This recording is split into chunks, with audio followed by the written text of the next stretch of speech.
Have you ever sat in silence, asking yourself why someone you trusted, someone you gave your time, energy, and heart to, could turn around and betray you? You replay every conversation, every detail, wondering what went wrong. But here's the truth. It's rarely about you. When people cheat, lie, or hurt you, it's a reflection of their character, not your worth. Pain isn't always personal. It's often psychological.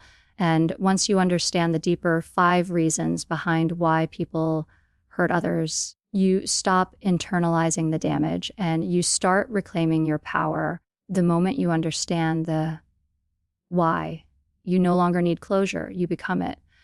When someone cheats or hurts you, the first instinct is to wonder what you did wrong, what you could have done differently to prevent the betrayal. But that self-blame is misplaced because often it's not about what you lacked, it's about what they lacked.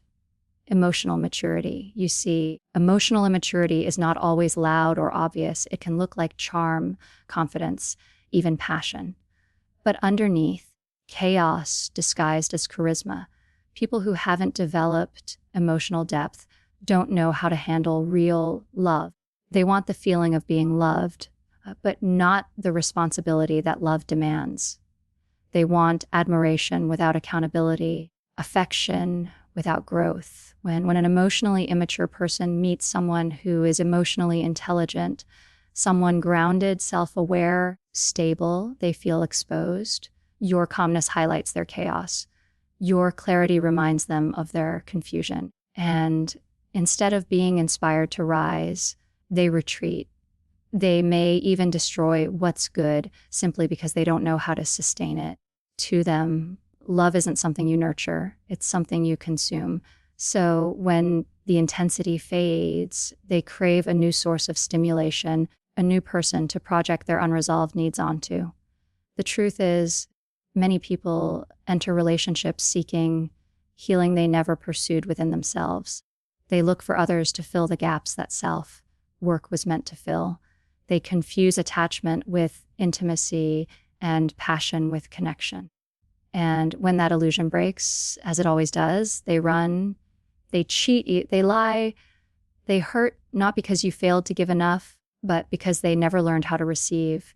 Real love requires emotional regulation. It requires self-awareness, communication, empathy. These are skills emotionally immature people have never developed because they've been taught to chase pleasure, not purpose, to avoid discomfort, not face it. Think about it. How many people do you know who can sit with their pain without deflecting it? How many can admit when they're wrong, apologize sincerely, and make real change? Very few. Emotional maturity is rare because it demands honesty, first with yourself, then with others. And honesty is terrifying for those who live behind masks. So they choose the easy route. They run to the next distraction, hoping to escape the mirror you unintentionally held up to them. But here's what's profound. Your emotional depth was never the problem. In fact, it was the trigger. It illuminated their lack of growth. You represented something they secretly wished to be: secure, calm, confident, consistent. You were the reality check they weren't ready for. When people like this cheat or hurt others, it's not rebellion, it's regression. It's their way of reclaiming a sense of control in a life they feel unprepared to manage. They betray to feel powerful. They lie to protect their fragile ego. And in the end, they lose the very thing they needed most: someone who offered them genuine emotional safety. You can't teach emotional maturity to someone who refuses to grow. You can model it, you can communicate it, you can set boundaries, but you can't give depth to someone committed to staying shallow. That's not your job. Your job is to recognize when someone's emotional world is too small to hold the love you bring. And instead of shrinking yourself to fit their limits, you walk away with grace. Because here's what emotional maturity also gives you: discernment. It teaches you to stop personalizing people's inability to love. It allows you to observe their behavior through a lens of understanding rather than resentment, you begin to see that betrayal is not always cruelty, it's incapacity. It's the collision of your evolution with their stagnation. And once you understand that the pain doesn't vanish, but it transforms, it becomes wisdom, you learn to stop expecting emotional literacy from those still learning their alphabet. You stop chasing closure from people who can't even close a conversation honestly. You stop defining your worth through someone else's wounds. And that's where your power lies, in your ability to choose understanding over bitterness, clarity over chaos, and self-respect over validation. When someone cheats or hurts you out of emotional immaturity, you don't need to retaliate. You simply rise, because nothing unsettles the emotionally unprepared more than someone who refuses to engage in their dysfunction. Your silence becomes your boundary, your peace becomes your revenge, and your growth becomes your justice. So if someone has betrayed your trust, stop asking, "What's wrong with me?" and start asking, "What's undeveloped in them?" That shift in perspective is everything.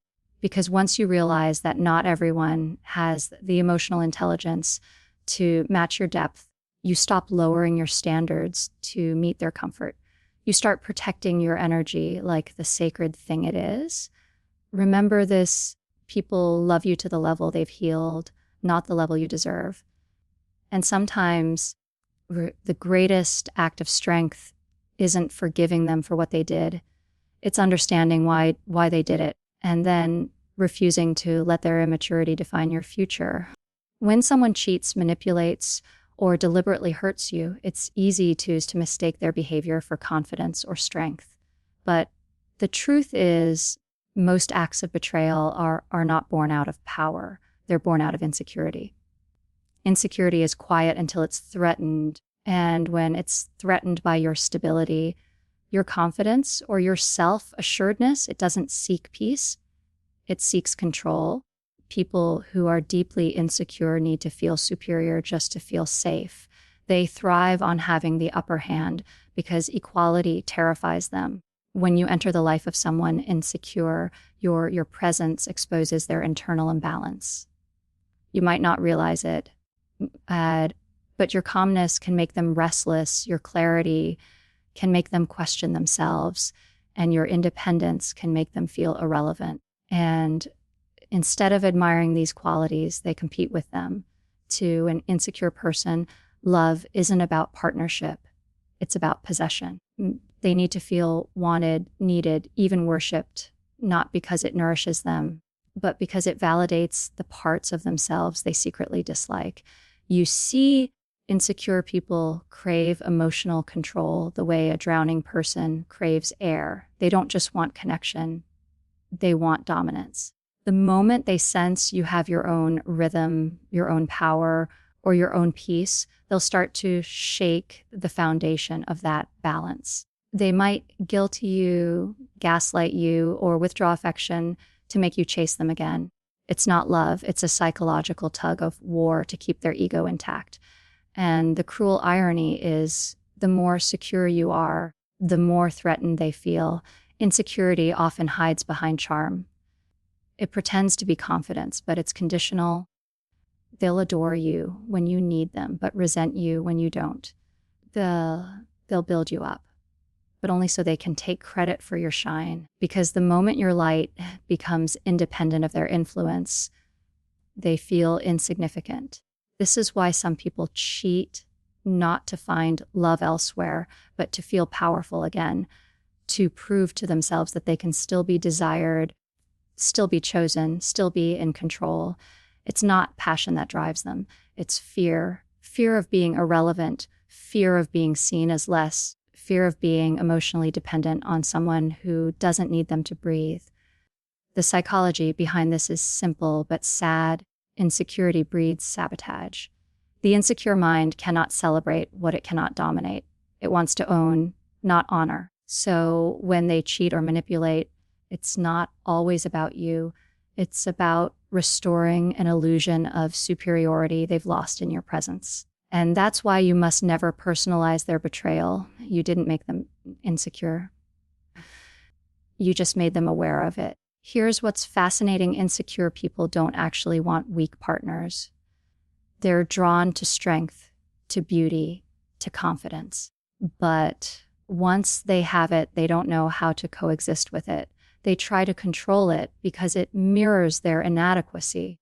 Your self-assurance reminds them of their self-doubt. Your integrity reminds them of their inconsistency. And rather than growing to meet you, they'll attempt to shrink you. It's emotional survival for them. If they can make you question yourself, they don't have to confront who they've become. And this is where your power lies. You cannot heal someone's insecurity by dimming your light.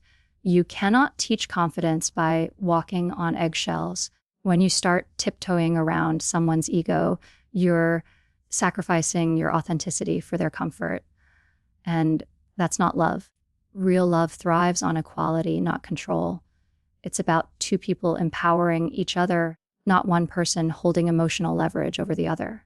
So when someone cheats or manipulates out of insecurity, the best thing you can do is step back and observe.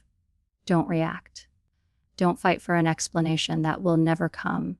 Just recognize that their need for control was louder than their capacity for love. And that's not your fault. You can't pour self-worth into someone who's still trying to steal it from others. Important to understand that insecure people often repeat the same destructive cycles.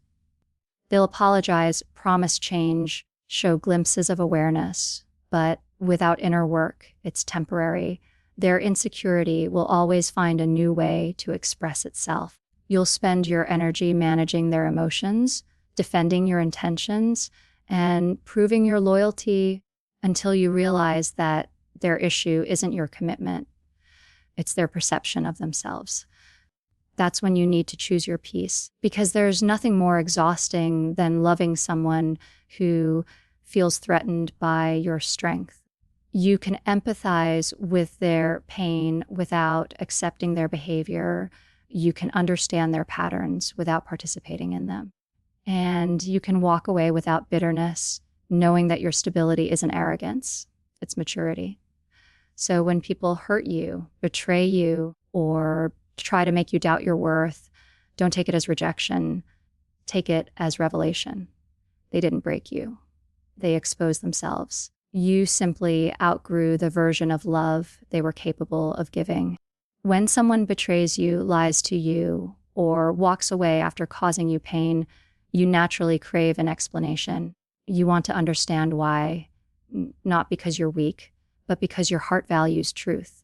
Yet, the truth is the very thing most people fear, and that fear of truth, that inability to face accountability, is often one of the deepest reasons people hurt others.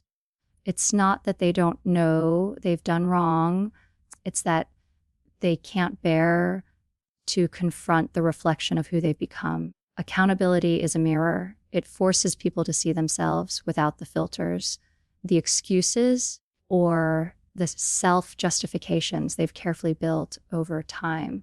For many, that's unbearable. So instead of facing the pain of their own flaws, they deflect, they deny, or they destroy. They'd rather lose you than lose the illusion of who they pretend to be. And this is where betrayal often begins, not in the act of cheating, lying, or abandoning, but in the quiet decision to run from self-truth. People who can't hold themselves accountable live in a constant state of avoidance.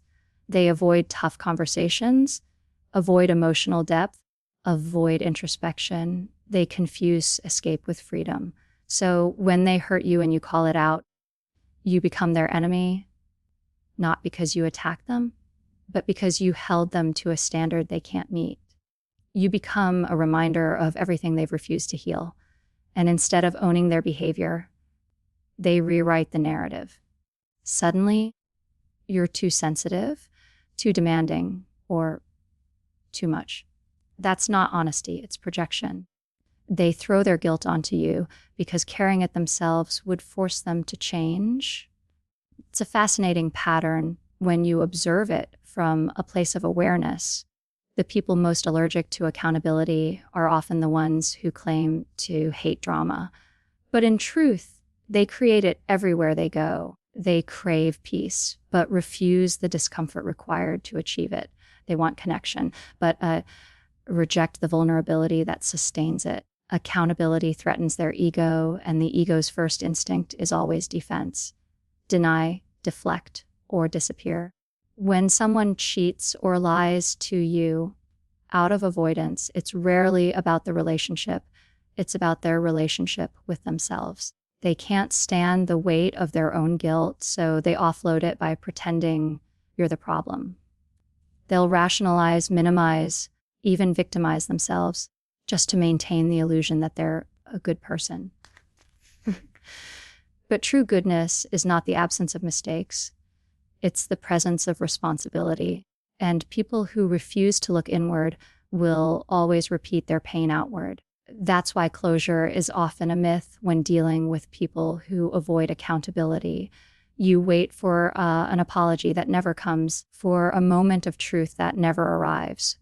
But you can't extract honesty from someone who's built an identity around denial. You have to find your own closure through understanding, not through explanation. Because when someone avoids facing you, they're really avoiding themselves. And that's a battle you can't fight for them.